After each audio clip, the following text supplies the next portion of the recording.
Very good question about masail of tawaf. This can be very difficult to manage during especially the big tawaf of Hajj or the main tawaf of Umrah. These are the two situations where, first of all, there is some modern fatwas that you can do this any tawaf without wudu, but I don't agree with that fatwa. Why? Because if you did that tawaf without wudu, how are you going to pray? Right? So there is two extreme. One extreme is wherever you lose wudu, you restart from zero. And I know this. I bothered my own mother with this. Mom, I lost my wudu. 1 minute. I'm going. And poor mom, she's waiting. This is my first Hajj. Second, it's Hajj Tawaf was ziyarah. Second time, Mom, oh, I lost my wudu again. I'm going. Third time, she grabbed my hand. Yalla, do the Tawaf. I'm like, no, I don't want to disrupt because that's the fatwa Sheikh gave. She said, no, I'm your Sheikh. Khabardar. If you left me again, I am stranded here. I cannot lose you. Come on, let's do Tawaf.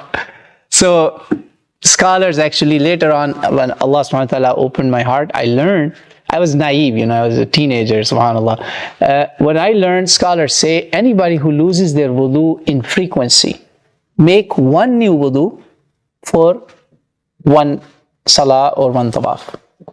And do that, that's okay. Those who lose their wudu in frequency because of gas problem and this and that.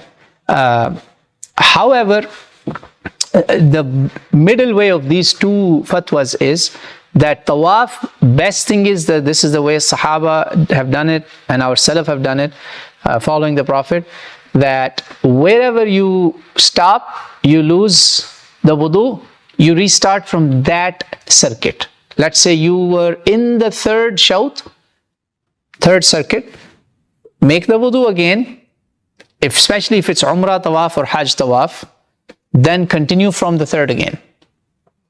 It's better, it's safer to do the third again because, you're still going to go anyway in that spot. So make the niyyah that you're going to restart that rak'ah or that circuit. Okay.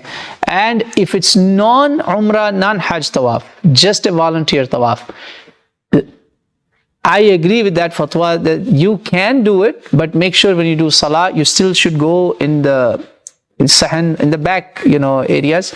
There is water there. You can do the wudu and pray. Inshallah. No, tayammum is really not the answer. Tayammum should be done only if the water is not available. Because the rule is when water came, batalat tayammum. Tayammum is invalid if the water is there. And water, you could really carry a bottle with you.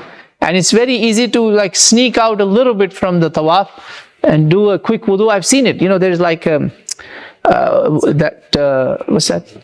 Yeah, even with Zamzam, you can use just a little bit. Don't waste it and do it with Zamzam and come back. I have always done wudu with Zamzam because you don't want to take the risk of going outside of Haram, outside of the masjid. They will not let you come back.